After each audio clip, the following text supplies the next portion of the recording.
This is 5th grade ELA text set 4.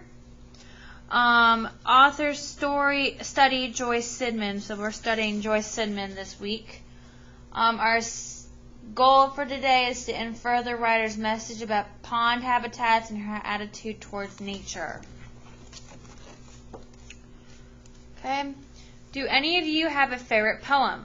Sometimes poetry can really make you think and feel about ordinary things in new ways.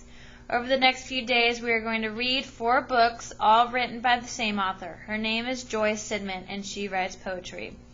The title of this book is Song of the Water, Boatman, and Other Pond Poems. What's happening here on the cover? Do you think these poems will all be about the real world or a fictional world? Okay.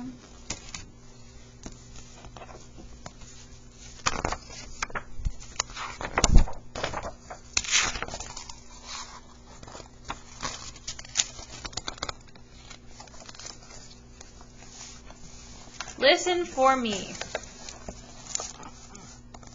Listen for me on a spring night, on a wet night, on a rainy night. Listen for me on a still night, for in the night I sing.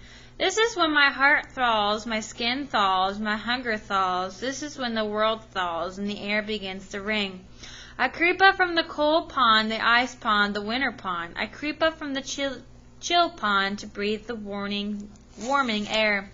I cling to the green reeds, the damp reeds, the muddy reeds. I cling onto the slim reeds. My brothers are everywhere. My throat swells with spring love, with rain love, with water love. My throat swells with peeper love.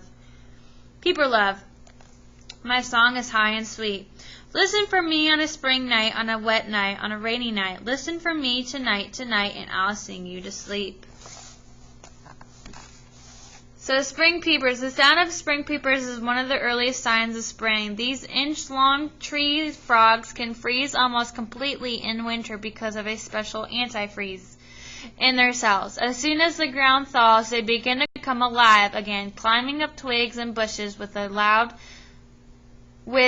sticky toes. Their nighttime song, a loud, steady trill, is actually a series of high-pitched peeps lasting on 1/3 of a second. From their balloon-like throat sacs, the peepers you hear are the males who are calling to attract a mate.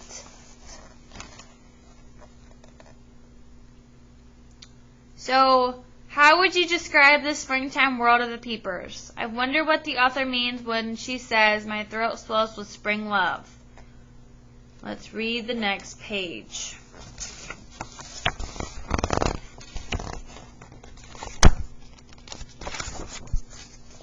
Spring splashdown. Peck, peck, crackle, crackle, fluff, fluff, wiggle, wiggle, snooze, snooze. Mommy calling, peep, peep. Scramble, scramble, hop, hop, twitter, titter, peek, peek, water sparkling. Deep breath, leaping, leaping, splashdown. Bobbing, bobbing, heads up, paddle, paddle, mom near. Follow, follow. Wood duck. The mother wood duck's favorite place to nest is a tree cavity as high as 50 feet in the air. When her eggs hatch, she warms and dries the ducklings for a day or so.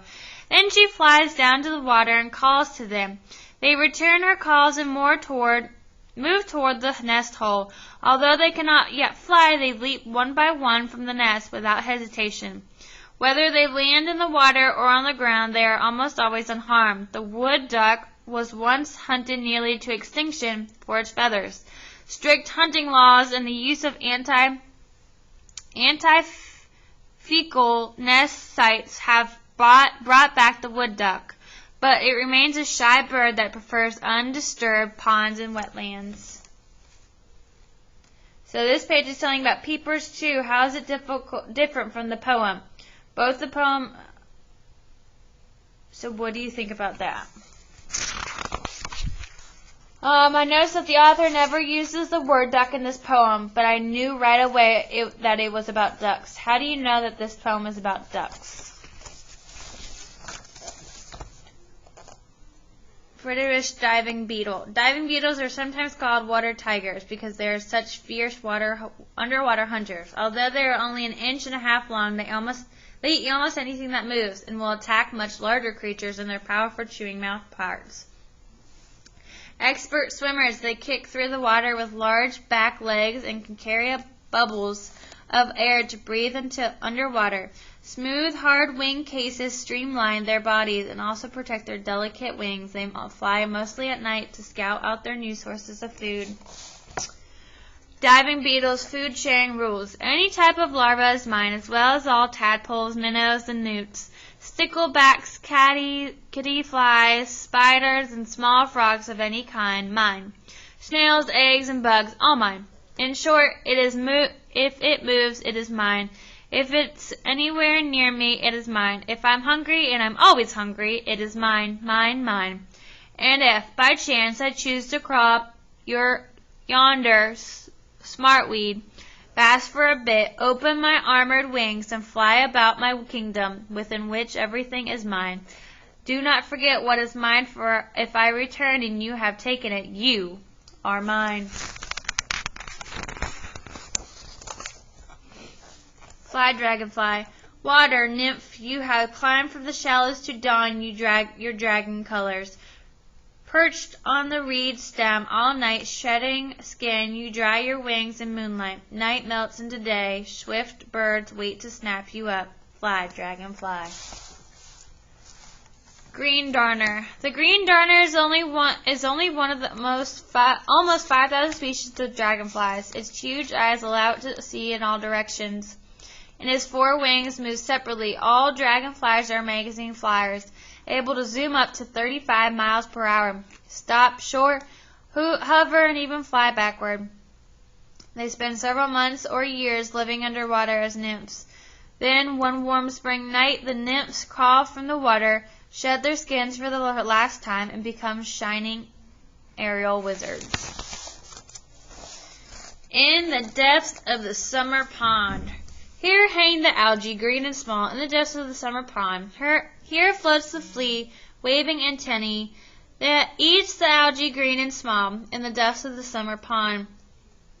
Here nods the nymph, where feathered gills, that drinks the flea, that eats the algae, green and small, in the depths of the summer pond. Here dives the bug, sleek and swift, that nabs the nymph, that drinks the flea, that eats the algae, green and small, in the depths of the summer pond. Here kicks the frog with golden eyes, that gulps the bug, that nabs the nymph, that drinks the flea, that eats the algae, green and small, in the depths of the summer pond. Here lurks the fish, white of jaw, that swallows the frog, that gulps the bug, that nabs the nymph, that drinks the flea, that eats the algae, green and small, in the depths of the summer pond. Here hunts the heron, queen of the pond, that spares the fish, that swallows the frog, that gulps the bug, that nabs the nymph, that drinks the flea, that eats the algae, green and small, in depths of the summer pond. Food chain. Life in the pond begins with plants, which manufacture food from the sun. Plants become food for plant-eating herbivores, animals like the tiny water flea or the water boatman. These small animals and bugs are eaten by bigger bugs, which are eaten by meat-eating carnivorous animals like minnows and tadpoles. Bigger fish eat the smaller fish, and then the heron, with its keen eyes and sharp beak, eats whatever it wants. This is the smallest of the flowering plants, about the size of this O. It floats on top of pond water, letting its roots hang down to absorb the food it needs. It spreads very quickly by growing side shoots, ears, which breaks off and become new plants. In the warmest days of summer, it can completely cover a small pond, providing shelter from many insects and animals. It is the favorite food of almost every pond dweller, especially the duck. Can you guess what it is? A small green riddle. I float without air, I root without soil, eaten by L, named for one. The color of green, water carpet, I grow daughters like ears. I am no bigger than a splatter of paint. Soon I will take over the pond.